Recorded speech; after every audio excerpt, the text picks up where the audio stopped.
उत्तर प्रदेश में चुनावी तैयारी में कौन सा दल कहां खड़ा दिख रहा है, क्या स्थिति है, क्या परिस्थिति है, ये विषय आज में इसलिए लाया चूंकि कल भाजपा ने एक बड़ा मैसिव ऑर्गेनाइजेशनल चेंज किया है। मतलब उसमें जिसमें उत्तर प्रदेश का कोई हिस्सा छूटा नहीं, सब जगह उसने नए बदलाव किए बड़े। उसके सिलसिले में हमको लगा कि एक बार परखा जाना चाहिए कि बाकी दलों में और भाजपा में इस वक्त स्थिति क्या है। नाविशी को जी देखिए, भारतीय जनता पार्टी संगठन में हमेशा मजबूत रहती है, चुनावी तैयारियों में नंबर 1 रहती है, ये विरोधी दल भी कहते हैं, इस बात में कोई शक नहीं है। और भाजपा की एक खासियत है, वो कमजोर हो या ताकतवर हो, उसको चुनाव में भले ही उसको लगे कि हम नहीं जीतेंगे या लग रहा हो कि 100% जीतेंगे, उसकी तैयारियों में कोई कसर नहीं रहती और उसकी ताकत है संगठन। और इत्तेफाक की बात है कि इस वक्त उसके पास चेहरे भी हैं, स्टेट में भी बड़ा चेहरा है और केंद्र में भी बड़ा चेहरा है। तो भाजपा की तैयारी का तो खैर सभी लोग लोहा लेते हैं, लेकिन विपक्षी दल और जो अन्य दल हैं उनमें नंबर 1 बसपा की अगर बात की जाए तो बहन जी लगता है कि वो वहां सिर्फ अपनी तैयारी करती हैं जहां उनको कांग्रेस से लड़ना होता है। और अगर उत्तर प्रदेश में वो कुछ तैयारी भी करती है तो बहुत सारी वो गुड्डू जमाली इकट्ठा कर लेती है और लगता है कि जहां पर समाजवादी पार्टी जीत सकती है वहां पर वो गुड्डू जमाली को चुनाव में खड़ा कर देते हैं। ये उनकी तैयारी है, बाकी संगठन में कोई तैयारी या उनकी कोई जनसभा या उनका कोई विरोध प्रदर्शन नजर नहीं आता है। ये कई वर्षों से बसपा का ये एक स्वभाव हो गया उत्तर प्रदेश में। बाकी देखिए, वो राजस्थान में खूब मेहनत कर रही है, खूब जनसभाएं कर रही है, लग रहा है कि उनका मूल रूप से आधार वहीं पर है। इतना विधानसभा में वो भी नहीं लड़ी थी जितनी जनसभाएं नहीं की थी जितनी वहां कर रही हैं। जहां तक कांग्रेस का सवाल है, कांग्रेस का भी संगठन नजर नहीं आ रहा है। हाँ, जरूर उनके जो प्रदेश अध्यक्ष बने हैं वो, क्योंकि एक उनके जो बयान है वो कटुता से भरे हुए हैं, समाजवादी पार्टी के नेता को लेकर वो तंज करते रहते हैं, इसलिए वो सुर्खियों में जरूर आ गए हैं। कांग्रेस सुर्खियों में आ गई है, लेकिन उनका संगठन अता पता कुछ नजर नहीं आ रहा है। अखिलेश यादव सक्रिय लग रहे हैं, लेकिन एक कोई बहुत बड़ी जनसभा या कोई बहुत बड़ा विरोध प्रदर्शन, जो सबसे बड़ा आधार विपक्षी दलों का हो सकता है, जाति जनगणना और आरक्षण का मुद्दा, इस मुद्दे को लेकर वो उतना मुखर नहीं है जितना बड़ा वो अपना शक्ति प्रदर्शन करके अगर दिखाते कि वो 2 लाख लोगों की भीड़ इकट्ठा कर सकते हैं, ऐसा अभी कुछ नजर नहीं आ रहा है। फिलहाल संगठन की मजबूती में भाजपा नंबर 1 नजर आ रही है। ठीक है नाविद भाई। अहमद साहब, कांग्रेस की क्या स्थिति परिस्थिति? अभी तो यही मसला नहीं सुलझ रहा कि संग लड़ोगे कि अकेले लड़ोगे। नहीं, पहले ये इस पे तो रिजल्ट आए, उसके बाद दूसरा काम हो। क्योंकि अगर संग लड़ेंगे तो रणनीति बिल्कुल बदल जाएगी, फोकस बिल्कुल बदल जाएगा। अकेले लड़ेंगे तो बिल्कुल 360 डिग्री पर चीजें घूम जाएंगी। नहीं अहमद साहब, क्या स्थिति है? नमस्कार। देखिए, कहीं कोई कंफ्यूजन नहीं है और इंडिया गठबंधन अनाउंस्ड है, मतलब कहीं कहाँ कंफ्यूजन है मुझे समझ नहीं आ रहा है। किसी ने अभी तक कहा तो नहीं कि गठबंधन खत्म हो गया है। बाय एंड लार्ज इंडिया गठबंधन बना है और इसमें सारे घटक दल सहमत हुए और सारे इंडिया घटक दल जितने हैं, समाजवादी पार्टी है, कांग्रेस है, जितने भी घटक दल है, सब साथ है। कि कहीं आपने कोई ऐसी खबर आई क्या कि इंडिया गठबंधन घटक दल टूट गया या किसी ने ऐसा बयान दिया क्या अभी तक? हम बता दे तभी आगे बढ़ो। अभी रुक जाओ। हाँ, रुक जाओ। जी। वो सुन लो, आपकी पार्टी में एक नेता है बाबा प्रमोद कृष्णन, ठीक, वो प्रियंका गांधी के सलाहकार हैं कमेटी के, ठीक। उनने कहा कि भाई ये इंडिया गठबंधन को क्या बोले, तर्पण कर दिया अखिलेश यादव ने, और क्या नहीं, अंतिम संस्कार कर दिया अखिलेश यादव ने, तर्पण केजरीवाल कर देंगे, ऐसा कुछ उन्होंने बयान दिया, ठीक। एक समाजवादी पार्टी के लोग लगातार इस बात को कह रहे हैं कि होगा तो ठीक है, नहीं होगा तो ठीक है, हम तो सिर्फ तैयारी कर रहे हैं, ठीक, डैम केयर। अभी स्थिति है अहमद साहब, इसलिए मैंने गुस्ताखी की सवाल पूछने की, ठीक। कहीं मोहब्बत हमको दिख नहीं रही। मोहब्बत की दुकान जरूर आपने साइन बोर्ड लगा दिया, लेकिन दिख नहीं रही। ये आपको पनौती मान रहे हैं, आप इनको पनौती मान रहे हैं। राहुल जी तीसरी पनौती की चर्चा कर रहे हैं, इसके अलावा क्या है बताओ? नहीं, कोई किसी को पनौती नहीं मान रहा है। पनौती पूरा देश जिसको मान रही है वो समझ में आ गया उस दिन क्रिकेट मैच में देख के। देखिए, बड़ी बात देखिए अमिताभ जी क्या है, बहुत सारे बयान आते रहते हैं, बड़ी पार्टी, बहुत सारे नेता, बहुत सारे बयान आते रहते हैं, लेकिन आपको पता है जितने आपने मुझे चैलेंज कर दिया तो मुझे बोला, आपने कहा कोई बयान आया क्या? आया तो बताओ, तो मैंने बता दिया, नहीं तो नहीं बताता जी। गुस्ताखी माफ कीजिए अगर आपको ऐसा लगे कि मैं आपको चैलेंज कर रहा हूँ। तो बड़ी बात यह है, अमिताभ जी बात समझिए, ऐसा है कि कहीं कोई कंफ्यूजन नहीं है। नेतृत्व तय करता है कि गठबंधन में कौन लड़ेगा, कितनी सीटें लड़ेगी, ये नेतृत्व बैठ के तय करेगा। मैं बयान दे दूं या बयान दे दे, इसका गठबंधन होने पे कोई बहुत बड़ा इसका महत्व नहीं है। तो सीधी सी बात है, 5 राज्यों का चुनाव होने दीजिए। 5 राज्यों का चुनाव जैसे ही नतीजे आएंगे, 5 राज्यों में हमारी सरकार बनेगी, भाजपा कितना भी संगठन बना ले, क्या कर ले, इनके पास अब कुछ बचा नहीं है। वो कुछ भी करते रहे, लेकिन 2024 में इनको हारने से कोई नहीं रोक सकता, और यही इंडिया के घटक दल इनको हरा के दिखला देंगे। जी ठीक है, ठीक है, ठीक है। ला ला ला ला ला ला ला ला ला। राहुल तन के साथ मन को जगाओ वी गार्ड वाटर हीटर्स के संग। V Guard car garage network great, claim cover great, price wait वाह, प्राइस भी ग्रेट।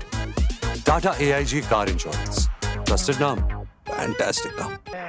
ये आत्मविश्वास अच्छा है, बनाए रखिए। कम से कम चुनाव भर तो चले ही, बाकी में देखा जाए, रिजल्ट आएगा तब की तब देखी जाएगी। मनोज यादव, क्या स्थिति है उत्तर प्रदेश में?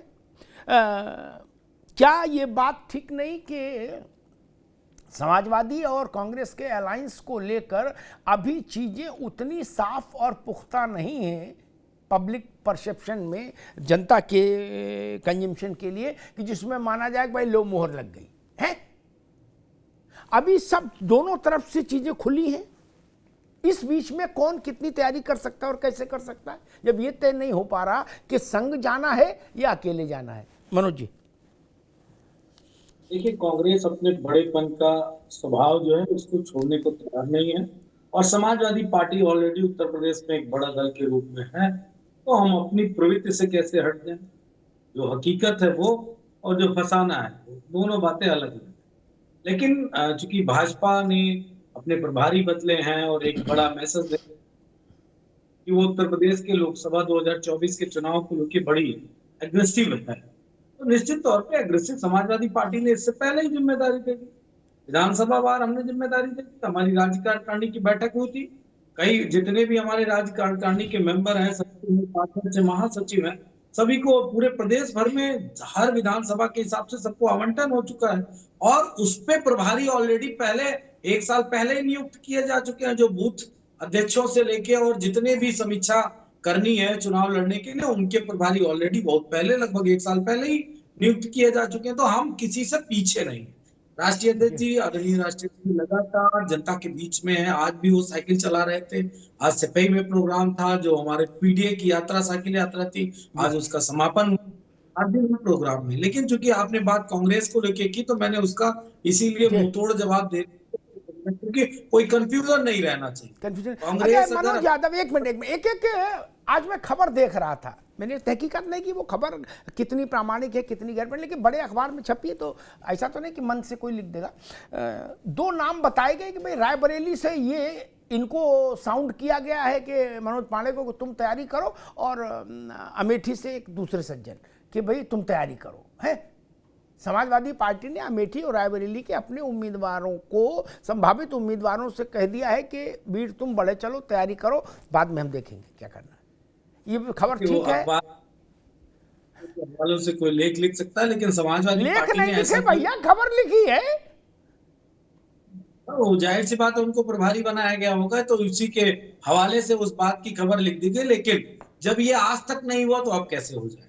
मैं इस बात की पुष्टि करता हूं कि जो आज तक नहीं हुआ, अभी तो मुझे नहीं लगता सोनिया गांधी जी के खिलाफ या राहुल जी के खिलाफ समाजवादी पार्टी ने कभी प्रत्याशी उतारे, तो मुझे नहीं लगता ऐसा कुछ होगा। लेकिन आपने खबर पढ़ी तो जाहिर सी बात है कुछ हो सकता है, सूत्र हवाले कुछ लगे हुए हों, कहीं से कुछ हो सकता है, मामला गड़बड़ी हो सकता है तैयारी लोग मांग ही रहे हों टिकट।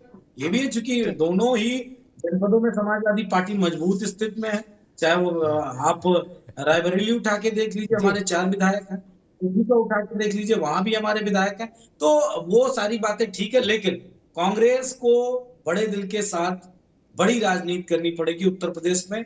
अगर वो मध्य प्रदेश, छत्तीसगढ़, राजस्थान, उत्तराखंड और हिमाचल की तर्ज पे उत्तर प्रदेश में चुनाव लड़ने का गठबंधन में प्रयास करेंगे, तो शायद मेरे ख्याल से वो एक असफल प्रयास और असफल सोच है। बड़ी ठीक बात है ये। कम से कम यहाँ मनोज यादव ने उसको समअप किया ठीक से कि आप अन्य राज्यों की तरह उत्तर प्रदेश में एक्ट नहीं कर सकते। यहाँ स्टीयरिंग हमारे समाजवादी के हाथ में रहेगा, कांग्रेस को साथ में बैठना होगा, जिससे कि मध्य प्रदेश में कांग्रेस ने कहा कि स्टीयरिंग हमारे साथ रहेगा, उनने तो बैठाया भी नहीं। ये कम से कम बैठाने की बात तो करेंगे, भाई बैठ तुम भी जाओ बस में, आपने तो बैठाया ही नहीं। वही तो वहीं से लड़ाई शुरू हुई। खैर La la la la la la la la la la Rahul Rahul तन के साथ मन को जगाओ वी गार्ड वाटर हीटर्स के संग V Guard. Car garage network great, claim cover great, price wait वाह, प्राइस भी great. Tata AIG car insurance, trusted नाम, फैंटास्टिक नाम। अशोक पांडे जी, मुझे एक चीज और समझ आ रही, बाकी तो आपने कुछ जो सारे 90 से ज़्यादा जो आपने जिले और महानगर मिला के जो एक संगठन का एक ढांचा बनाया, उसमें आपने सब बदलाव कर दिया, क्षेत्र भी नए प्रभारी दे दिए, मोर्चों के नए प्रभारी दे दिए।